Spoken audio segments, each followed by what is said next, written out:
everybody, how are we doing today? Today I want to talk to you about clarifying your message to sell more. Now, what is the message to your clients telling them about who you are as a business? Your message is synonymous with branding, so I'm going to use the two interchangeably. Branding is one of the most important aspects of any business, large or small, retail or business to business.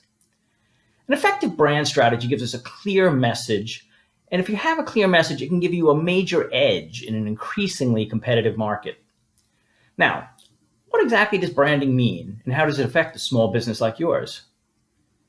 Simply put, your brand is the message or promise to your customer. It tells them what they can expect from your products and services, and it differentiates your offerings from those of your competitors. Your brand is derived from who you are, who you want to be, and who people perceive you to be. Now, are you an innovative maverick in your industry? Or are you the experienced, reliable one? Is your product high cost, high quality, or the low cost, high value option? You can't be both, and you can't be all things to all people. Who you are should be based to some extent on who your target customers want you to be and who they need you to be. Now, of course, the foundation for any brand is your logo. Your website, packaging, promotional materials, all of which should integrate into your logo and communicate your brand. Now, what is your brand strategy? Your brand strategy is how, what, where, and when, and to whom you plan on communicating and delivering your brand message. Where you advertise is part of your brand strategy. Your distribution channels should also be part of your brand strategy, and what you communicate visually and verbally are also part of your brand strategy. Now, consistent strategic branding leads to a strong brand equity, which means that added value brought to your company's products or services that allow you to charge more for your brand than maybe what's identical or unbranded products. Now, the most obvious example is Coca-Cola versus a generic soda, for example. Because Coke has built such a powerful brand equity, it can charge more for its product, and customers are willing to pay the higher price. Now, the added value intrinsic to brand equity frequently comes in the form of perceived quality or emotional attachment. For example, Nike associates its product with star athletes, hoping that customers will transfer their emotional attachment from the athlete to the product.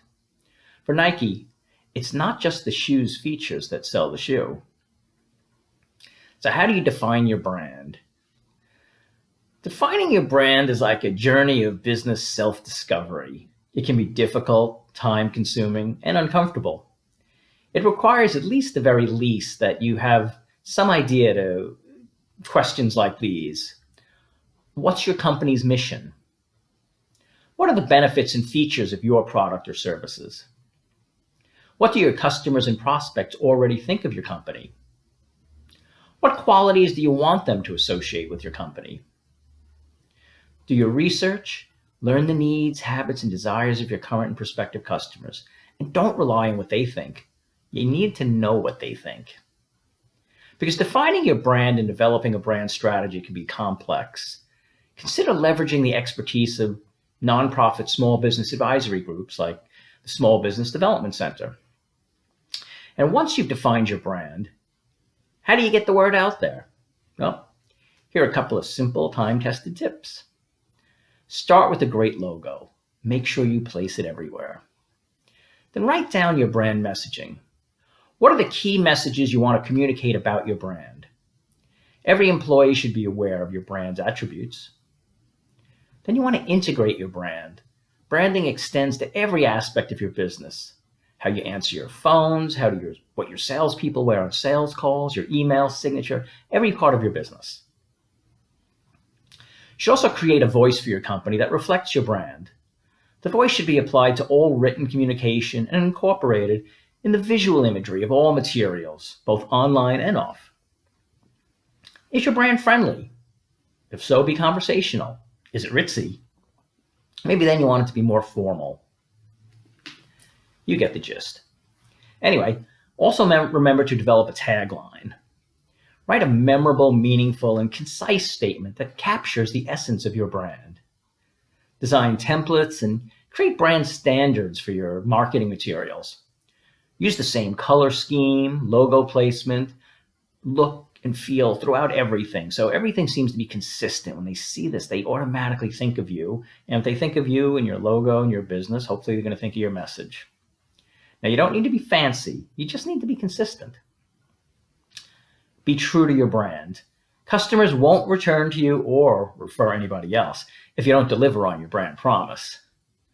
And be consistent. I bring this up last because it involves all of the above, and really it's the most important piece of advice I can give you. If you can't do this, your attempts at establishing a brand are going to fail. Now, whether you're involved in something overtly humane like finding homes for cats, or you're selling software and motor oil, the best ethos is to get across through your brand messaging. So that's how to do it. Now, how can you create this brand message? You only have one value proposition and you want it to stick in your customers' minds. For example, BMW, the ultimate driving machine. Or Nike, just do it.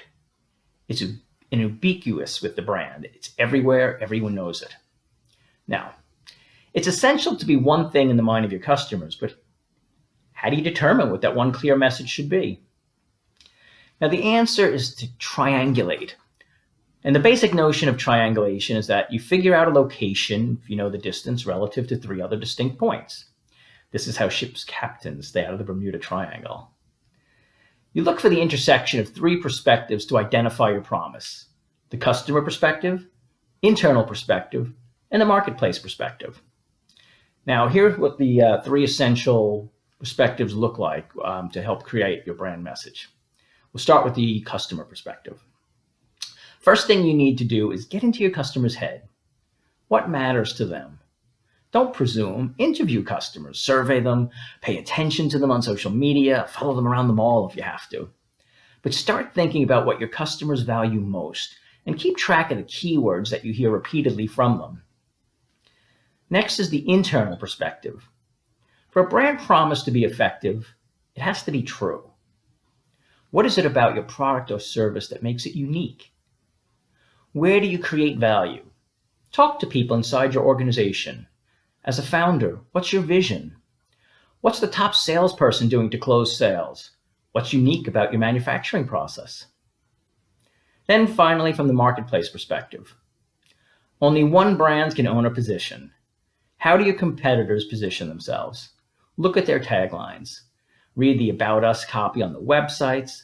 Palmolive, for example, positions itself as the only dish soap that softens hands while you do dishes. You may want to make sure that your value proposition is distinct.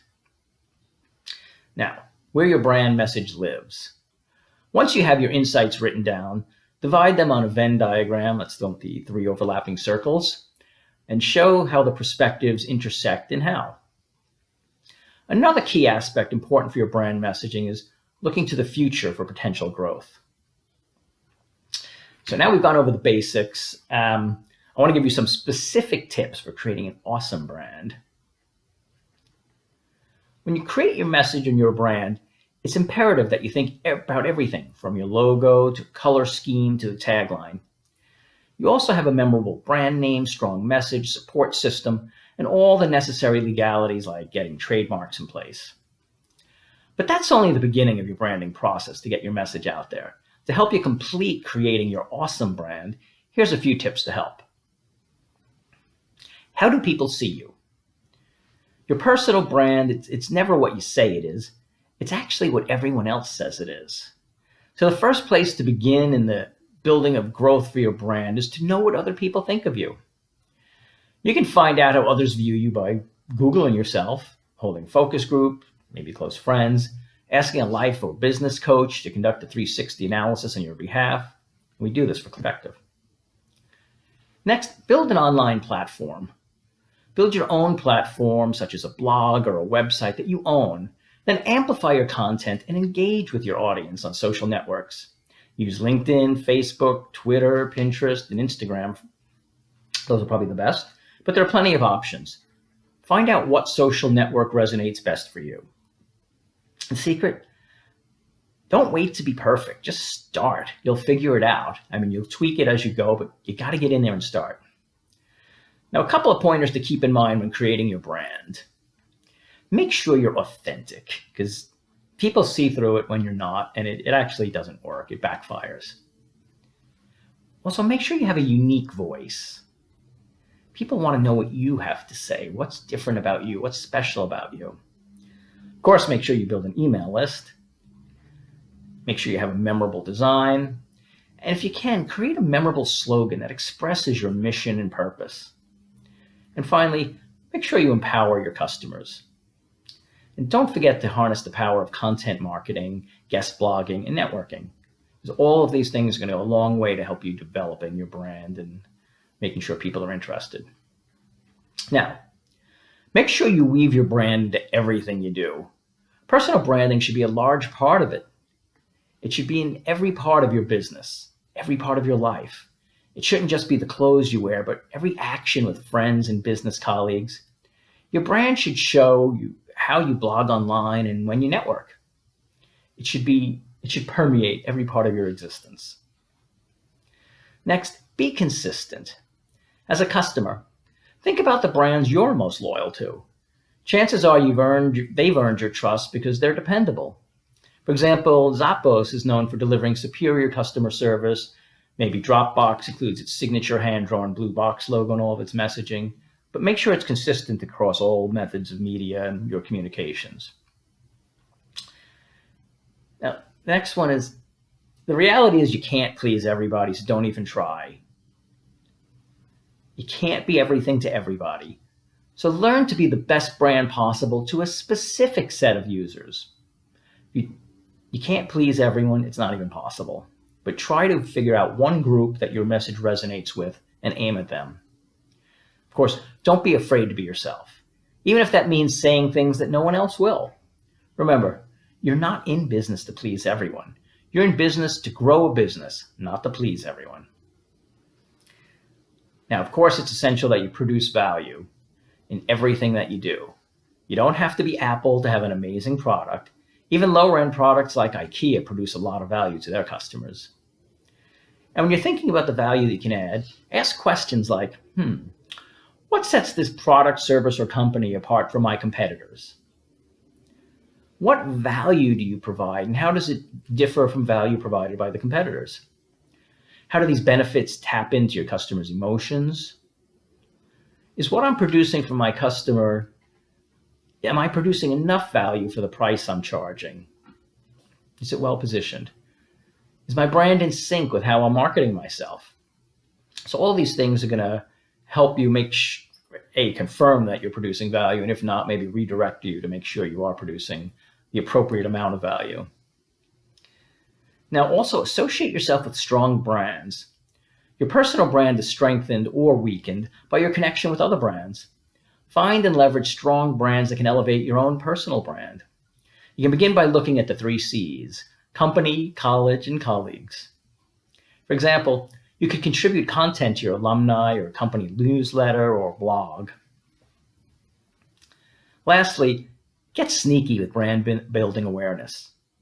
You can start spreading brand awareness by using some outside-the-box techniques like maybe setting up a referral program, creating an infographic, offering freemium content, partnering with local businesses, maybe wrapping your car with ads, giving away swag, running a social media contest, maybe hosting a podcast, or setting up a PPC ad and a marketing campaign.